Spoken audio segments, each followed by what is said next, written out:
जिस गोली के ऊपर आपका नाम लिखा है वो आप ही को लगेगा, और वरना दूसरा कोई गोली बना ही नहीं है धरती पर कि वो आपको आके टच करे, जो आपके नाम से नहीं बना है। ये मैंने अपनी आंखों से देखा है। और हम लोग को चढ़ना था, लेकिन दूरी हमारा अब 10 से 15 मीटर ही रह गया था। उस पीरियड में मेजर साहब को भी गोली लगा और वो भी शहीद हो गए। तब तक 2 गोली आकर के हमारे पैर में लगे और मेरा भी पैर छिलने लगा, मैं वहाँ गिर गया। थोड़ा क्रोलिंग करके एक छोटा सा पत्थर के पास गया। शरीर में इतना कंपन होता है, हाथ से हथियार छूट जाना, यह शरीर पूरा इतना जंपिंग मतलब कंपन होगा कि आप हथियार पकड़ नहीं सकते हैं। अब तो निश्चित हो गया कि हम निकल नहीं पाऊंगा, खड़ा नहीं हो पाऊंगा, चल नहीं पाऊंगा, मैं वापस कैसे जाऊंगा। तो अगर मैं नहीं रहता हूं, तो अगर ये चीज़ हमारा बॉडी मिलता है तो मेरे घर तक भिजवा देगा। दुनिया में कोई काम असंभव नहीं है, सब काम संभव है। आपका टारगेट जो लक्ष्य है, लक्ष्य को चुनना और उस पर लगातार परिश्रम करना, आपकी सफलता निश्चित है, विजय निश्चित है। कोई धरती पर आपका रुकावट नहीं है।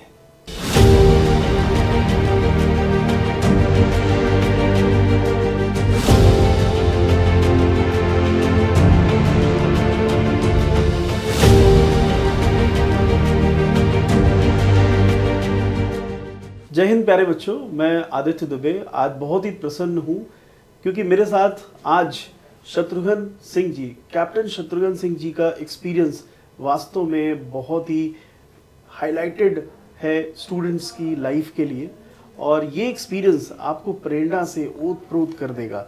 सो मैंने सोचा कि सर से इंटरेक्शन करके आप सभी के साथ कुछ सर के एक्सपीरियंसेस को शेयर किया जाए, क्योंकि जो अनुभव है वो किताबों में पढ़ने से नहीं मिलता, सुनने से बेहतर मिलता है। और अगर हम अपने सीनियर से उस अनुभव को ले लेते हैं तो वास्तविकता में हमारे लिए वो प्रेरणा स्रोत बन जाता है।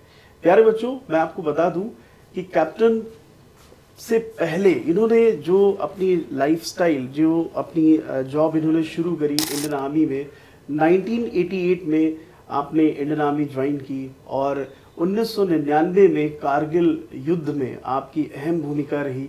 आपको हीरो ऑफ बटालिक के नाम से भी जाना जाता है। तो सर, आपका बहुत बहुत स्वागत है इस टॉक शो में। Thank you sir. और सर, मैं शुरू करूंगा आपके उस एक्सपीरियंस से, जो एक्सपीरियंस वास्तव में आज मेमोरेबल एक्सपीरियंस रहा है बच्चों के बीच। बच्चों ने जब सर के एक्सपीरियंस के बारे में सुना वो बहुत ज़्यादा इमोशनल हो गए। वास्तविकता में जो संघर्ष है उसकी जो एक जो प्रारूप है आपने जो बताया, वो वास्तव में लोगों में संवेदना उत्पन्न कर देता है। तो सर, उस मोमेंट के बारे में बताएं जब आपने ओवरऑल जो आपने अपना टारगेट सेलेक्ट किया कि जी हाँ, मुझे कर दिखाना है, और आपने आगे बढ़ कर के उस रिस्पॉन्सिबिलिटी को लिया। सर, मैं कैप्टन शत्रुघ्न सिंह बिचक्रा बलिया से बिलोंग करता हूँ, और 1 बिहार मेरी सर्विस है। 1 फर्स्ट बिहार में रहा, और फर्स्ट बिहार कारगिल वार के टाइम पर कंगन, श्रीनगर से 60 किलोमीटर आगे कंगन एक ब्रिगेड है, उसी ब्रिगेड में डिप्लॉय थे हम। ये 1999 में मेरा प्रेजेंट टाइम रैंक जो था वो नायक था, LS नायक था। और उसी पीरियड में मई के महीना में मेरे घर में भतीजी का शादी था, मैं घर जा रहा था। रास्ते में मुझे पता चला कि बटालियन जो है एक सिलेक्टेड कारगिल कोई जगह है जो उस बॉर्डर के ऊपर पाकिस्तानी लोग कुछ हरकत कर रहे हैं जिनको खदेड़ना है। तो मेरी बटालियन भी उसमें जाके भाग ले रही है। तो मेरे मन में आया कि अगर मैं छुट्टी चला जाता हूँ तो जो लड़ाई चलेगी या चल रही है वो तो जारी रहेगा, लेकिन ये घर में जो शादी है वो तो इस साल नहीं होगा तो अगला साल हो जाएगा। इस टाइम पर जिस मकसद से मैं सेना में भर्ती हुआ था, जिस तिरंगा के नीचे कसम लिया था कि मैं युद्ध के मैदान में हंसी खुशी से शामिल हो जाऊंगा, आज तो मैं घर जा रहा हूं, मैं घर नहीं जाऊंगा। और यही निर्णय लेकर के मैं उस लड़ाई में अपने यूनिट के साथ शामिल हुआ।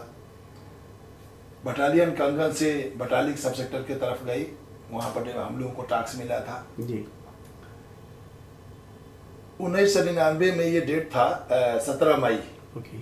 और हम 21 मई को हम लोग रास्ते में, चूँकि बीच में काफ़ी जो द्रास है, द्रास के इलाका में जहाँ टाइगर हिल है, उस इलाका में रोड के ऊपर जो हाईवे है, हाईवे के ऊपर पाकिस्तान की तरफ से काफ़ी फायर आ रहा था। तो हम लोग को 2 दिन रास्ते में डिले कर दिया गया। मतायन एक जगह है, मतायन विलेज के पास, वहाँ पर काफ़ी ब्रीफिंग मिला और जो भी हम लोग को आर्म्स वगैरह आमनेशन जो भी मिलना था वहाँ से मिला, और ब्रीफिंग मिला कि बटालिक सब सेक्टर में जाना है जुबार हिल के ऊपर। वन बिहार को वही टास्क मिला और वन बिहार वहाँ पर पहुँचा। उस समय present time colonel Om Prakash Yadav साहब हमारा सीओ थे। सीओ साहब की कमान के अंदर ये पूरी बटालियन वहाँ पहुँची, सुरक्षित पहुँचे वहाँ। रास्ते में कोई कैजुअल्टी नहीं, काफ़ी फायर आ रहा था। वहाँ पर पहुँचने के बाद जब सीओ साहब वॉलंटियरी 2-3 लोगों को सिलेक्ट कर रहे थे कि यहाँ के बारे में पाकिस्तान जो पोस्ट है उसके अंदर घुस करके रेकी पेट्रोल के लिए आदमी भेजना है, उसमें मैं वॉलंटियर होकर के उस रेकी पेट्रोल में गया। वहाँ से उनकी जो भी सूचना मिली पाकिस्तानियों की, दुश्मन की, वो ला करके कमांडर को दिए और नेक्स्ट डे प्लान बना उसको, उस पोस्ट को बर्बाद करने के लिए। उस पोस्ट को जो बर्बाद सेक्शन गया। सर आपकी टीम में कितने लोग थे जब? 10 लोग। ओके। हाँ 10 लोग। फर्स्ट दिन तो जो रेकी में गए थे 3 लोग गए थे। ओके। 3 लोग ही जाकर के जो भी वहाँ के सूचना लेके आए। लेकिन जब उसके ऊपर अटैक का प्लान बना, आप 3 लोग में कोई सीनियर भी गया था या फिर आप ही 3 लोग थे? नहीं, हम 2 थे, एक और सीनियर थे। ओके। लेकिन ये सब अपना अपना सूचना लेंगे, एक दूसरा से कोई शेयर नहीं। तीनों लोग अलग अलग वहाँ का सूचना लेंगे। जब और सूचना आने के बाद जो कमांडर सीओ साहब को सब अपना अपना तरीका से बताए, तो जो मेरा डिटेलमेंट था कि हर चीज लड़ाई में पानी भी चाहिए, खाना भी चाहिए, रास्ता भी चाहिए, आमनेशन भी चाहिए, आर्म्स भी चाहिए, अपना छुपाव भी चाहिए, और दुश्मन को हम कैसे बर्बाद कर सकते हैं, ये सब का अलग अलग तरीका है। तो जो मेरा ब्रीफिंग था, जो मुझे कमांडर का जो बताने के लिए कि हम इतना बजे गए, इतना जगह पर पहुंचे, इतना टाइम लगा, ज़्यादा ट्रूप्स जाएगी तो इतना टाइम लगेगा, रास्ते में एक पानी का झरना है, जो ट्रूप्स इतना लंबा सफ़र करके जाएगा, वहाँ चल के जाएगा, पहाड़ों में चलना बहुत कठिनाई होता है। सर मैप ही रेफर करते होंगे वहाँ पे? मैप से भी होता है, ऐसे ब्रीफ जो मिलता है कि इतना दूरी के बाद ये टिकरी है ये, क्योंकि रात के टाइम पर जो मैप के अनुसार चलेंगे तो पहाड़ों में वो रिच आपको पता नहीं चलता है, एक ही जैसा सब दिखेगा, एक ही जैसा सब दिखेगा। अब अगला रिच पर जाएंगे तो लगेगा कि अगला रिच वाला है, ये नहीं है। ऐसे आदमी जब जाएंगे तो फिर आगे नया रिच आपको निकल जाएगा, इस तरीका से पहाड़ों में लगता है। तो हम लोग का जो ब्रीफिंग था, बहुत लंबा दूरी नहीं सफर करना था, 3-4 किलोमीटर ही था, लेकिन 4 किलोमीटर 4-6 घंटा लगता था उसमें पहुंचने में। तो वो जुबार हिल से राइट हैंड में एक .4268 था, जो दुश्मन का ओपी पोस्ट था। उसी को रेकी करके आए थे, क्योंकि जब उनका जो मेन कटअप हो जाएगा ग्रुप, जो वो देख नहीं पाएगा, फिर हम उनके ऊपर मेन ट्रूप्स के ऊपर करेंगे हमला। तो जो छोटा उनका जो ओपी पोस्ट था, उसी के ऊपर अटैक करने का प्लान बना, और ये प्लान 27 मई की रात में भेजा गया। 27 मई के उस पोस्ट पर हम लोग 10 लोग 3 भाग में गया इसे, टोटल 2 जेसीओज, 19 अदर रैंक्स, जिसमें एक टीम का कमांडर मुझे बनाया गया था। और ये हुआ कि ये देख के आए हैं तो ये फर्स्टली अटैक ये करेंगे। जब हम लोग वहाँ पहुँचे तो उसमें एक सपोर्ट ग्रुप भी होता है। सपोर्ट ग्रुप के लिए पहला रेजिमेंट को डिप्लॉय किया गया था, जो उनके पास भी स्पेशल हथियार होता है। उस बैंकर को बर्बाद करेंगे तब उसके ऊपर हम अटैक करेंगे। जब वहाँ पहुँच गए हैं तो कम्युनिकेशन गैप बोलेंगे, कम्युनिकेशन जो है वो पहाड़ों के पहाड़ी इलाका से अगर थोड़ा डाउन में हो गए तो आपका कम्युनिकेशन एक दूसरे से नहीं हो पाएगा, रेडियो सेट काम नहीं कर रहा था। तो वहाँ पर थोड़ा गैपिंग हो जाने के चलते हम लोग उस दिन रात में अटैक नहीं कर पाए। उस पोस्ट के ऊपर टाइम आउट हो गया और हम लोग नीचे पत्थर के ऊपर छिप गए कि अगला नेक्स्ट डे अटैक करेंगे। ये सूचना पीछे कमांडर तक पहुंच गया था। दिन के टाइम जुबर हिल से 2 पाकिस्तानी नीचे आते हैं, सिविल कपड़े में आते हैं, और सभी ये बताया जाता है कि भाई जो पाकिस्तानी यहाँ बैंकर में हैं वो उग्रवादी हैं, तो उग्रवादी तो सिविल कपड़े में होंगे, वर्दी में होंगे नहीं। जब वो आ रहे थे तो मैं उसमें से एक पाकिस्तानी को मार गिराया, बिल्कुल नजदीक आ गया था, उसके ऊपर फायर मारे। और आपको श्योरिटी थी कि ये उग्रवादी है, उनके हाथ में हथियार था, बैग था, ये सब कुछ दिखाई दे रहा था। दिन में लगभग 1 बजे के टाइम, लगभग 1 बजे। तो पानी पीने जा रहे होंगे और आपने उनको टारगेट कर हाँ टारगेट कर दिया, लेकिन दूसरा आदमी के ऊपर भी फायर किया है, उसको नहीं लगा। इस संजोग से ये सौभाग्य मुझे प्राप्त हुआ उसको मारने का। जब वो गिर गया, आवाज हुआ, जब हम फायर किए उसके ऊपर तो आवाज मुझे, पहाड़ों में आवाज काफी गूंजता है, उसकी ध्वनि जो है दूसरी तरफ सुनाई देगा। तो जो लोग पोस्ट वाले जो पाकिस्तानी थे वो समझे कि इस साइड में नहीं, इस साइड में फायर हो रहा है, और वो नाले की तरफ जिधर से इंडियन आर्मी आ सकती है उस नाले के ऊपर वो लोग फायर जारी रखा। और शाम को 5 बजे तक फायर किया।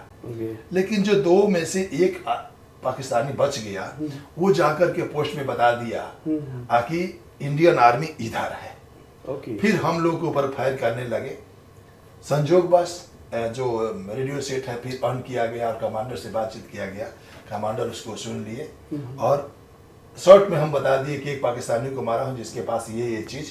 तो उसका पिठू बैग जब खोला मैं तो उसमें वर्दी निकला, आई कार्ड निकला, पे बुक निकला, कुछ लेटर निकला, कुछ प्रेसिया निकली। तो ये साबित हो गया कि ये आदमी आर्मी पर्सन है, और वो 21 यूनिट का ये सब कुछ निकल गया। ये शर्ट में मैं कमांडर को बता दिया था। सीओ साहब ने अब उसके ऊपर जब हम लोग के ऊपर फायर करने लगा तो उस पोस्ट के ऊपर काफी फायर डलवाए, लेकिन वो चूंकि बैंकर के अंदर थे, रिच पर थे, स्काई लाइन पर थे, तो फायर हमारा उतना कारगर नहीं जाता था उसमें, क्योंकि वो गिरेगा तो दाहिने या बाएं, अगर 2 मीटर भी दाहिने बाएं हुआ तो गोला नीचे की तरफ चला जाता था। लेकिन वो लोग फायर से दब गए और हम लोग थोड़ा साइड में हो गए। इसी बीच जब ये सूचना हमारे कमांडर पीछे सभी कंपनियों को मिला तो इसमें मेजर सर्बानंद साहब थे जो मेरा कंपनी कमांडर होते थे। उन्होंने वॉलंटियरी वहाँ पर पहुँचा, बोला कि इसका कमांड मैं करूँगा और उस पोस्ट को बर्बाद करके कल मैं तिरंगा झंडा सुबह के टाइम नाश्ता मेरा वहीं होगा। और उन्होंने एक टीम लेकर के आ गए, उसके ऊपर हम लोग को मुठभेड़ किए। 28 तारीख की रात 29 तारीख को सुबह उस पर अटैक कराए। और कराने के बाद बिल्कुल वो 3-4 पाकिस्तानी मतलब मारे गए, वो दिखाई दे रहे थे। जो भी ओपन में बाहर निकलता था वो तो बिल्कुल मतलब हम लोगों से मारे गए। हमारा धीरे धीरे 1 जवान, 2 जवान, 3 जवान, 4 जवान, 4-5 जवान वहाँ पर हमारा शहीद हो गया। अब थोड़ा मुराल डाउन हो रहा था, लेकिन जो मेजर साहब का मुराल बिल्कुल हाई, एकदम जैसे एक पिक्चर में बोलते हैं उस तरीका से, मतलब लगता था कि वो आगे निकल जाए। लेकिन मैं उनको रोक करके, या जो रेडियो ऑपरेटर था वो भी उनको के साथ इधर से चढ़ने लायक है, बजरंग बली के जय या जोश कि मैं आगे चलता हूँ, पीछे से आप लोग मतलब इस पर फायर करो, ये काफ़ी उनके अंदर इतना जोश जुनून, जब जो कुछ भी कहूँ वो कम है। उन्होंने उनके ऊपर फायर करते रहे, इसको छोड़ना नहीं, छोड़ना नहीं, आवाज़ दे करके उनको बोलते कि चारों तरफ से घिर गए हो। पाकिस्तानी बहुत साउंड प्रूफ रहते थे, लेकिन उसमें उनका लंबा पोस्ट था और वो लोग काफ़ी तादाद में, मतलब 42 लोग थे, ऊपर भी थे, ऊपर थे, और हम लोग को चढ़ना था, लेकिन दूरी हमारा 10 से 15 मीटर ही रह गया था। उस पीरियड में मेजर साहब को भी गोली लगा और वो भी शहीद हो गए। नेक्स्ट मैं 2-3 लोग मतलब बचे हुए थे, लेकिन आपसी मिलाप बिल्कुल नहीं हो रहा था। तब तक 2 गोली आकर के हमारे पैर में लगे और मेरा भी पैर छिलने लगा, मैं वहाँ गिर गया। थोड़ा क्रोलिंग करके एक छोटा सा पत्थर के पास गया। शरीर में इतना कंपन होता है, हाथ से हथियार छूट जाना, या शरीर पूरा इतना जंपिंग, मतलब कंपन होगा कि आप हथियार पकड़ नहीं सकते हैं, इतना पैर में गोली लगने के बाद। दिमाग में भी वो चीज दिमाग में आ ही रहेगी। फिर काफी देर तक मतलब 10 मिनट बोलेंगे तो 5-7 मिनट काफी शरीर में कंपन रहा। इसके बाद धीरे धीरे थोड़ा शांत हो गया। फिर एक पत्थर के नीचे बैठे, मैं बिल्कुल होशो हवास में था। फिर एक लड़का आता है निरंजन, और वो बोलता है कि हम लोग निकल जाएंगे फायर एंड मूव से। तो लेकिन जब मैं खड़ा ही नहीं हो सकता हूँ, मैं चल ही नहीं सकता हूँ, मैं बिल्कुल पैर झूल रहा है, तो मैं कैसे भागूंगा। मैं उसको बोलता हूँ कि आप पीछे निकल जाओ और बताओगे तो हो सकता है रात में आप लोग निकाल सकते हो जी। वो लड़का को ये बोला हो कि गोली लग गया है, लेकिन वो हमारे पास मतलब खड़ा होकर देख नहीं पा रहा है। तो वो दूसरे पत्थर था, वो पीछे की तरफ निकला, और निकला तो खड़ा होके वो शूट लगा दिया, मतलब नीचे डाउन नहीं जाना ही है। तो उसके ऊपर ये जो पाकिस्तानी है इतना हजारों राउंड फायर किए हैं ओके। उस लड़का के ऊपर, मतलब इतना फायर, पूरे लोग उसके ऊपर फायर मार रहे हैं। जब खड़ा टारगेट मिल रहा है, उजाला हो चुका है, तो उसको मार रहे हैं, लेकिन उस लड़का को गोली नहीं लगा और निकल गया। अब हमको तो पता जैसा नहीं, आपने कहा ना, जिस गोली पे जिसका नाम, और ये मेरा मानना है कि जिस गोली के ऊपर आपका नाम लिखा है वो आप ही को लगेगा, और वरना दूसरा कोई गोली बना ही नहीं है धरती पर कि वो आपको आके टच करे, जो आपके नाम से नहीं बना है। ये मैंने अपनी आंखों से देखा है। अब वो लड़का निकल गया, लेकिन वो काफी नीचे जाने के बाद फायर बेस में गया, वहां से धीरे धीरे नेक्स्ट डे कमांडर के पास पहुंचा, और जो भी उनको बताया होगा मुझे तो पता नहीं। जब दोपहर के टाइम थोड़ा शरीर में हरकत था, तो मेरे पास पानी का एक हल्का सा छोटा बोतल रखा था, मैं उस बोतल से पानी पी रहा था। हमको लगा कि वो देख लिए होंगे पाकिस्तानी हरकत, बाकी किसी भी बॉडी को वो टच नहीं किए, किसी का हथियार उठा के लेके नहीं गए, बिल्कुल इतना नजदीक देख रहे हैं, लेकिन वो लोग हमको, हम भी देख रहा हूँ। अचानक से एक निकलता है और उसने दूसरा फायरिंग किया, वो 2 राउंड आके या 1 राउंड मेरा कमर में लग गया, तो काफी मतलब ये हुआ, लेकिन ये चोट हल्का था कमर वाला। फिर मैं जो पत्थर था वहां लंबा पड़ गया और बिल्कुल अपने आप को शांत कर लिया, अपने जितना ज्ञान था, क्योंकि ये चोट मेरा कम था, ये ज्यादा था। पूरा दिन ऐसे लेटे रहे, 29 मई को पूरा दिन कट गया। हमारे पास ना ही पाकिस्तानी आए, ना ही कोई इंडियन फौज वहां पहुंचा, क्योंकि पहुंचने लायक था ही नहीं, तो फायर काफी कर रहे थे। रात हुआ, रात में अब ये 2-3 बार जिधर से हमारा ट्रूप्स आ रहा था, उसमें ये पाकिस्तानी हमारे ट्रूप्स के ऊपर फायर कर रहे थे। सीओ साहब आते हुए देख लिया होगा। हाँ, आते हुए देख लेते थे, क्योंकि उनको अब हो गया था कि इधर से फौज आएगी। आप तो इधर मतलब हिडन है, हाँ। उनको लगा इधर सब शांत है। हाँ, तो वो सामने से, मतलब जो पीछे से हमारी फौज आ रही थी हम लोगों को निकालने के लिए बोटी, तो 2 बार रात में ऐसा काफी फायर खोला, फिर शांत हो गया। दोनों तरफ से फायर चल रहा था। इसमें उस दिन तो मुझे क्या पता, लेकिन जब मैं हॉस्पिटल में आ गया तो मुझे पता चला कि जो ट्रूप्स जा रहे थे उसमें भी एक लड़का शहीद हुआ, एक घायल भी, 3-4 लोग हो गए, इसीलिए वो नहीं पहुंच पाए। फिर दूसरी ट्रूप्स आई, फिर भी कोशिश किए, हम लोग के पास नहीं पहुंच पाए। 30 मई के पूरा दिन गुजर गया, 29 मई गुजर गया, रात गुजर गया, सुबह हो गया, 30 मई का दिन गुजर गया। 30 तारीख को ही मेरा मैरिज डे है। ओके।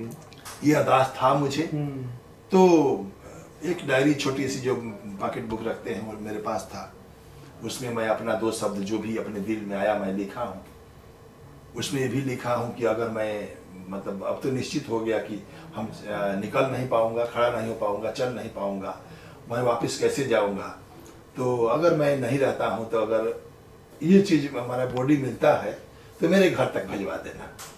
और रेकी पेट्रोल में भी ये मैं लिखा हूँ कि सर, मेरी अंतिम इच्छा है कि अगर मैं वापस ना आऊँ तो मेरे बॉडी को घर भिजवा देना। ये मेरा आखिरी शब्द था। अभी पूरा दिन गुजर गया, शाम के टाइम अचानक मौसम पैक हो गया, बिल्कुल फॉग ये हो गया, नज़दीक के आदमी दिखाई नहीं दे रहा है, इतना लगा कि बर्फ गिरेगा। उस टाइम पर मेरा दिमाग में आया, अभी तक ये पैर को लेस से तो बांध लिया, लेकिन इस जख्म को किसी से बांधा नहीं था। वेस्ट को निकाला, मतलब हाथ तो ठीक था, हाथ से वेस्ट को फाड़े, वेस्ट से इसको बांध के, और जूता के लेस से यहाँ पर बांध दिया। जो राइफल एक पाकिस्तानी का था, एक मेरा था, उसको रड से दोनों तरफ से बांध लिया। वो सपोर्ट हो गया, एक तरीके सपोर्ट हो गया। और पैर को उठा के जमीन पर रखना, फिर हाथ के बल घिसकना। मेरे हाथ में दस्ताना था, एक दस्ताना मेरा बिल्कुल सिविल मेरे हाथ में था। तो 2 दिन काम किया, चाहे 1 दिन काम किया, इसके बाद वो भी फट के ये हो गया, फेंका गया। फिर धीरे धीरे मैं वहां से, जहां पर मुझे चोट लगा था, जो पाकिस्तानी का पोस्ट था, उसके पीछे से मैं अपने चाइना नाला की तरफ मतलब आगे बढ़ गया, निकलना आपने स्टार्ट किया धीरे धीरे। तो उस दिन पूरी रात निकला, दिन में छुप जाता था, रात पूरी रात मतलब चलता था। तो 30 तारीख रात हो गई, 1 तारीख की रात हो गई, 2 तारीख हो गई, 3 तारीख हो गई, 4 तारीख को इस पॉइंट 4268 से राइट हैंड में नीचे नाला में था, और वहाँ से 3 पाकिस्तानी आए थे पानी भरने के लिए। उनको मैं देखा और उनके ऊपर एक मैगजीन खाली किया। उस टाइम हाथ बिल्कुल मतलब कोल्ड था, लेकिन सर उस समय आपको अपनी सेफ्टी की भी लग रही नहीं। अब ये मुझे तो ये था कि अब इस हालत में अगर बच गया तो बच गया, नहीं तो मतलब बचना तो निश्चित है कि मुझे अब मरना ही है। कोशिश कर रहा हूँ, जी जी। और उसमें जितने लोगों को मैं समेट सकता हूँ अपने, समेट दूं। हाँ, बिल्कुल, ये मेरा आखिरी ये जज्बा है सर। हाँ, मतलब जोश जुनून जज्बा यही है कि मैं अगर मुझे तो ये देख लेंगे तो पकड़ेंगे ही पकड़ेंगे, मारेंगे ही मारेंगे, तो मुझे पहले मारना चाहिए। जी। अगर लुक एंड शूट हमको दिखाई दिए तो हमको शूट करना चाहिए। मैंने शूट किया और ऊपर वाला ने मुझे साथ दिया और 2 लोग मारे गए। इसके बाद उस दिन से मैं दिन हो या रात हो 4 जून से जितना मैं चलता था फिर रुक जाता था। चलता में पैर को आगे रखना, काफ़ी ये जख्म खराब हो गया, कमर हो गया, घुटना हो गया, हाथ पूरा कोल्ड हो गया। करते करते 6, 7, 8, 9 जून को मैं अपने डेल्टा कंपनी के पास पहुंच गया।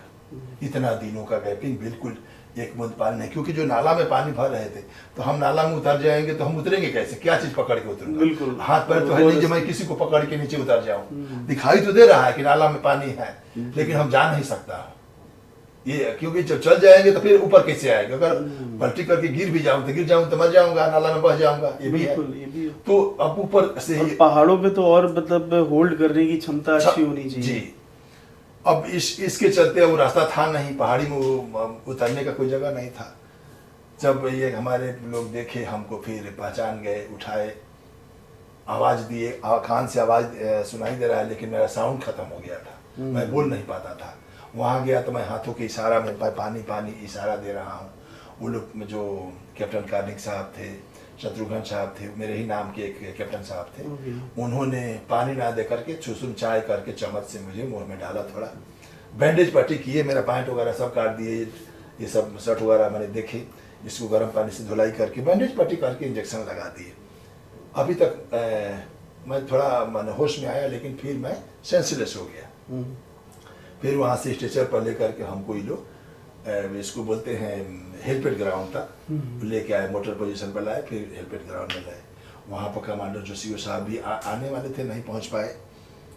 जो कमांडर थे उन्होंने नहीं, किसी ने बोला कि पानी पानी कर रहा है, एक लड़का आकर के मतलब हमको बैठा के हल्का सा जूस पिलाया, और 2 घूंट पीने के बाद ही मेरा साउंड आ गया। ओके, वो इतना ज्यादा थकान, हाँ, इतना ज्यादा वो, तो वो जब जूस पिला दिया तो मुझे साउंड आ गया, मैं बोलने लगा, थोड़ा अंदर शक्ति भी मिला, लेकिन मेरा हाथ पैर देख करके सभी लोग लगता था कि ये बचेगा नहीं।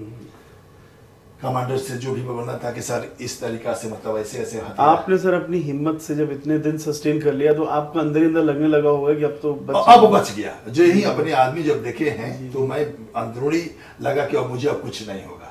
और तुरंत 10 मिनट के अंदर ही हेलीकॉप्टर आया और मुझे उठा करके लेह हॉस्पिटल ले गया। लेह में रात में रहे, इसका सफाई वफाई हुआ, इंजेक्शन लगा, धुलाई हो गया। अब लगता था कि मुझे अब बिल्कुल एक सुकून की ज़िंदगी मिलने लगा। फिर ये लोग चूँकि पैर देखे, कंडीशन हाथ का देखे, तो लगा कि अब ख़राब हो गया, तो सब काटना पड़ेगा। इन्होंने चंडी मंदिर अगला दिन लेह लगाए, लेह से फ्लाइट से भेज दिए चंडी मंदिर। चंडी मंदिर में आया तो एक दिन स्टे किया गया। इसका चूँकि पूरा हड्डी काट काट के चेकअप हुआ, मैंने दे दिया गया, और हुआ कि इसका मतलब सुबह ऑपरेशन होकर ये इतना पैर आउट कर दिया जाएगा। तो मैं डॉक्टर साहब से ये बोला हूँ कि सर मतलब 12 तारीख है, आज आउट करना ही है, तब परसों कर दीजिएगा, क्योंकि आज रात में मैंने, आज दिन में मेरे घर से लोग आ रहे हैं, उनको मैं मोटिवेट करके उनको बोल दूंगा कि आप लोग जाओ, हमारा क्यों हाथ पैर देखोगे, मैं बिल्कुल ठीक हूँ, मैं 2-4 दिन में वापस आ जाऊंगा, ऐसे बोल के डॉक्टर साहब भी सुन लिए।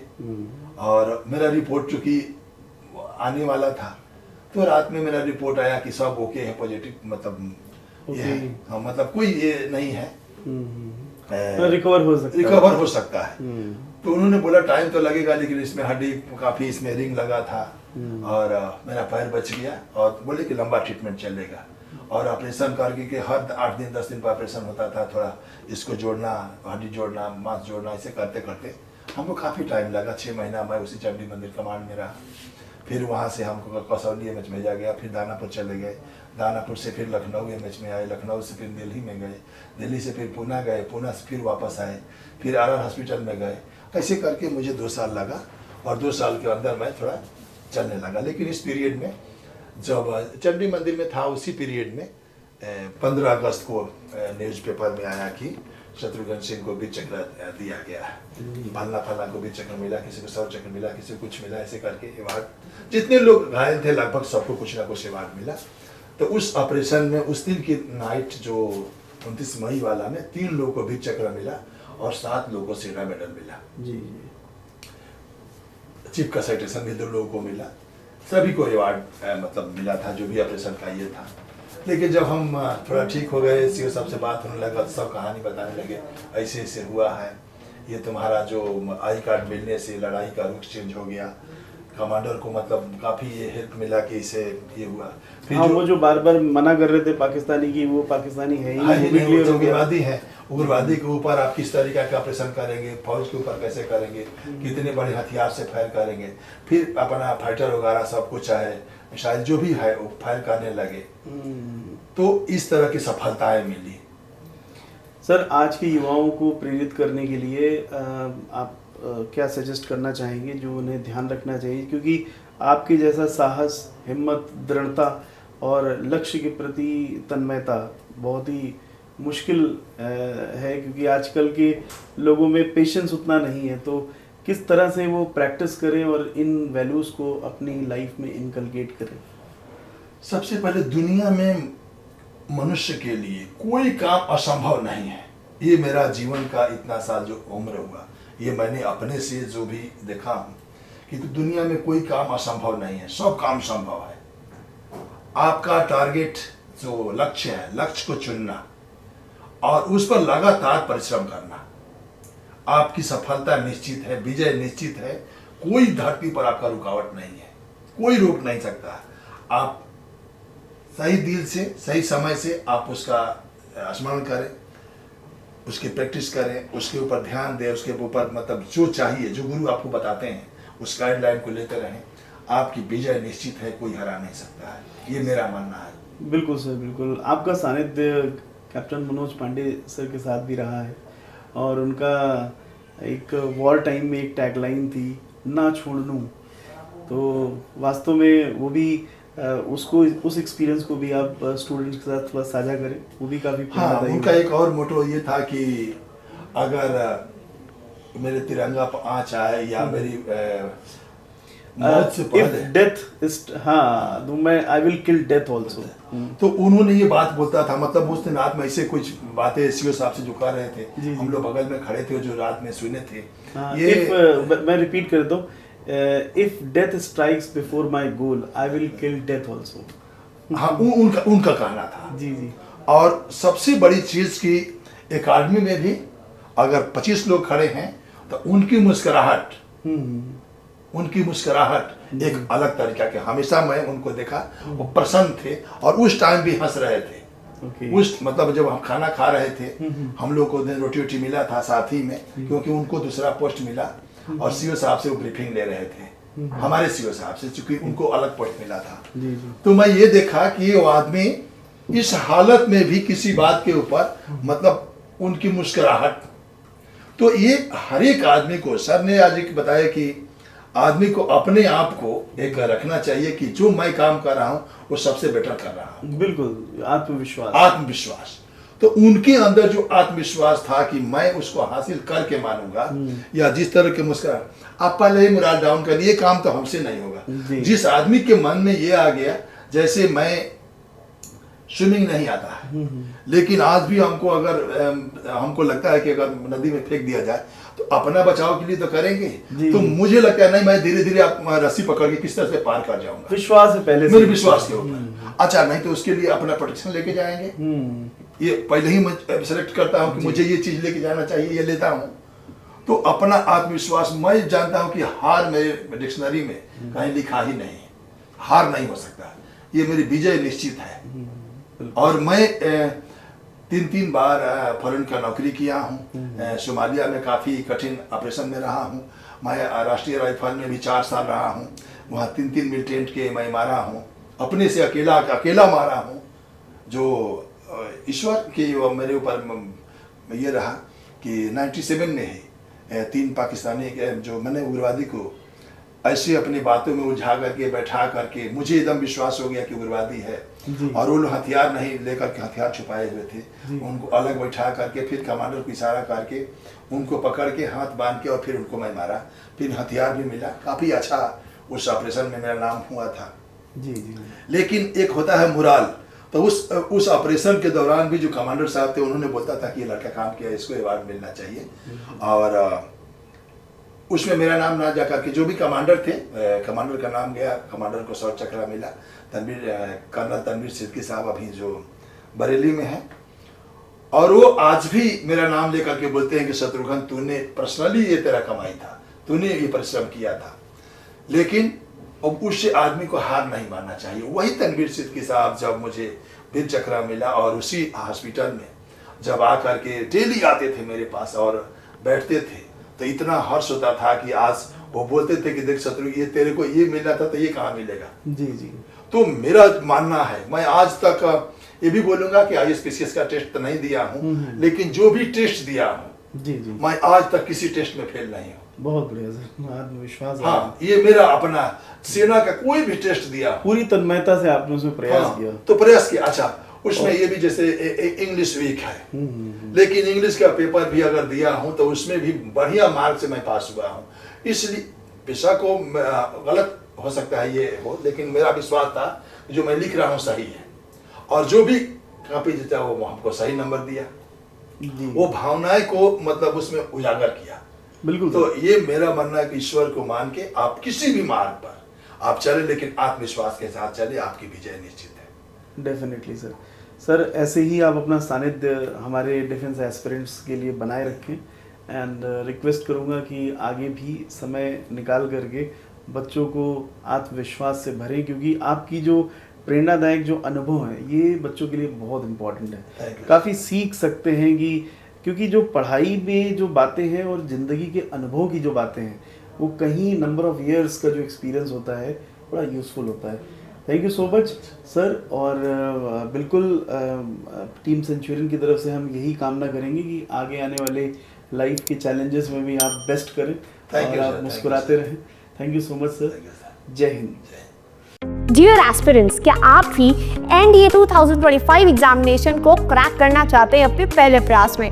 तो आज ही इनरोल करें सेंचुरियन डिफेंस एकेडमी के रिटन प्लस SSB कोर्स में, जो आपको देने वाला है regular classes, doubt clearing sessions, free study materials, trained faculties, experts of the SSB panel, free SSB coaching, India's largest GTO ground के साथ में doubt clearing sessions, weekly mock test, rigorous practice.